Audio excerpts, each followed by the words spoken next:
Welcome, everybody, to tonight's debate on charter schools. We have Michael and Colin on opposing sides. In a perfect world, charter schools might work. I would love nothing more than to see America's wonderful teachers given more control over their curriculum, and to see students be able to choose a school that catered to their interests. Charter schools can provide that. I won't deny it. So can private schools. But those cost money, those favor the wealthy, those aren't fair. But neither are charter schools. They promote inequality on many levels. Proponents of charters will eschew this claim. They'll say that charters are run on lotteries. They can't pick and choose their students. Ipso facto, they're fair.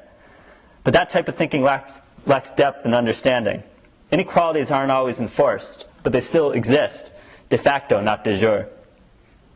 The most glaring and obvious group of children that are routinely denied access to charter schools are those whose parents or guardians are not actively involved in their educations. Uninvolved parents are not going to take the time and effort to research charter schools and enroll their child in a lottery. As a result, these children will never enter the system and will stay in regular public schools. This isn't good for anyone. Diversity is a good thing. If the charter school movement continues to expand, then the public schools will have concentrated student populations with children whose parents don't play an active role in their educations, and charter schools will be filled with students with parents who do. I actually commend charter schools. Some advocates are trying to attack the problem of inequality, but their efforts are misguided. In Massachusetts, for instance, there's a movement to put more charter schools in poor-performing districts, often in urban areas, in an attempt to close the performance gap between wealthy and poorer communities. Maybe they'll succeed, but the point of the matter is a lot of kids will suffer as a result. The children in the poor communities who are most likely to succeed, those with involved parents, will go to charters, while the rest will be stuck in conventional public schools. This isn't fair to those students. Furthermore, and especially in rural areas, it's oftentimes more difficult for lower income or working parents to send their students to charter schools. Many charters don't provide busing, and if they do, there's often a charge.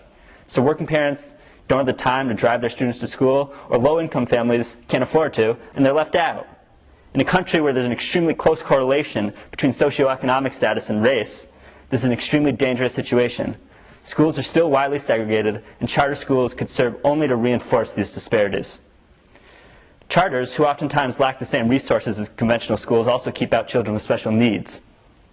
Since they may not have the capacity or technology to take in a student with severe disabilities, then those students will inevitably end up in the traditional public schools.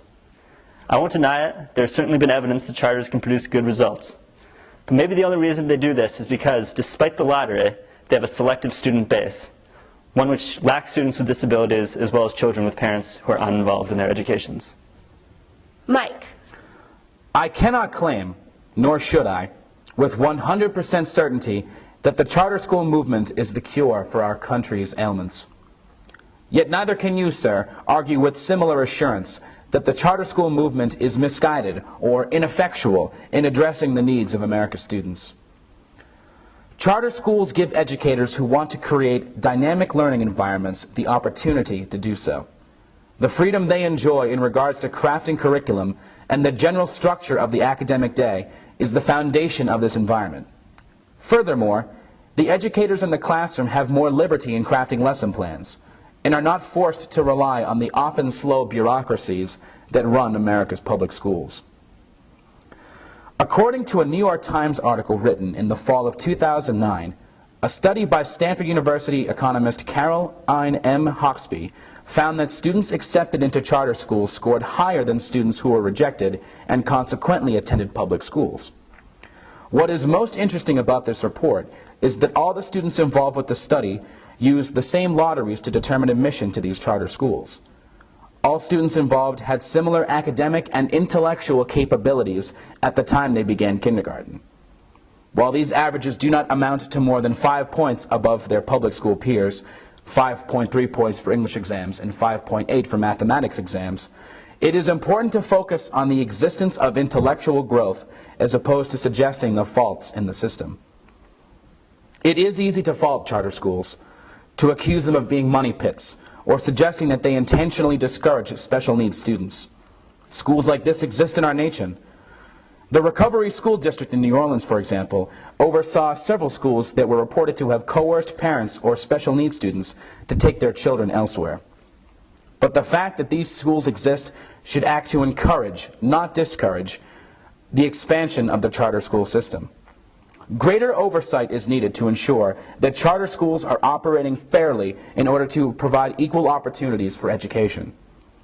Charter schools should not be forced to utilize lotteries and other methods of chance to determine school entrance. Rather, they should be encouraged to expand and have their expansion efforts subsidized in order to better meet the needs of that particular community. While charter schools alone may not solve all the problems inherent in the American educational system, they are certainly a very large step in the right direction. Colin, do you deny the benefits of the charter school movement? Charter schools do have some pretty good benefits. I consider myself a progressive when it comes to education. I think that charter schools are good in the sense that teachers can have more control over their own curriculum, as well as it's not to the same level as standardized as public schools. But at the same time, these benefits don't outweigh the inequalities that charter schools cause. Mike, how do you address the inequalities mentioned by your opponent? That is a difficult question to answer. I mean, how do you solve a deeply inherent problem in anything? Unfortunately, that requires several solutions. It involves getting parents more active, but then you run into the issue of, do parents have the time to be active? Parents sometimes work 2 or even 3 jobs in some cases.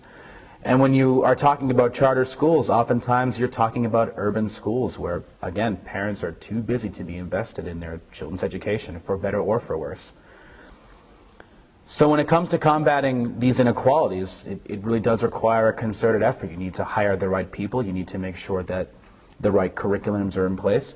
I consider myself a progressive. However, at the same time, I do adhere to a few essentialist principles. I think that there is a certain core of knowledge that needs to be taught, and I think that charter schools, for the freedom that's allowed, they also need to be given a framework, and I think that framework is extremely important. So, are you saying we should spend less time castigating the charter school movement and more time combating broader inequalities in public education?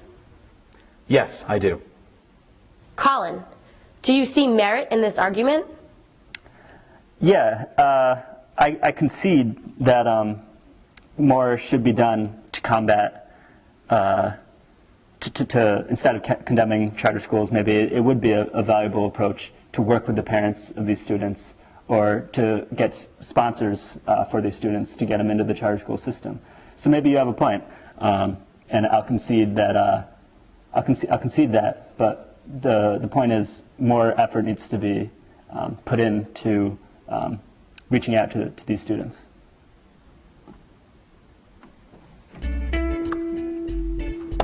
The debate over charter schools is one that will remain dynamic and evolving in this country. But the consensus tonight is charter schools. Pretty good.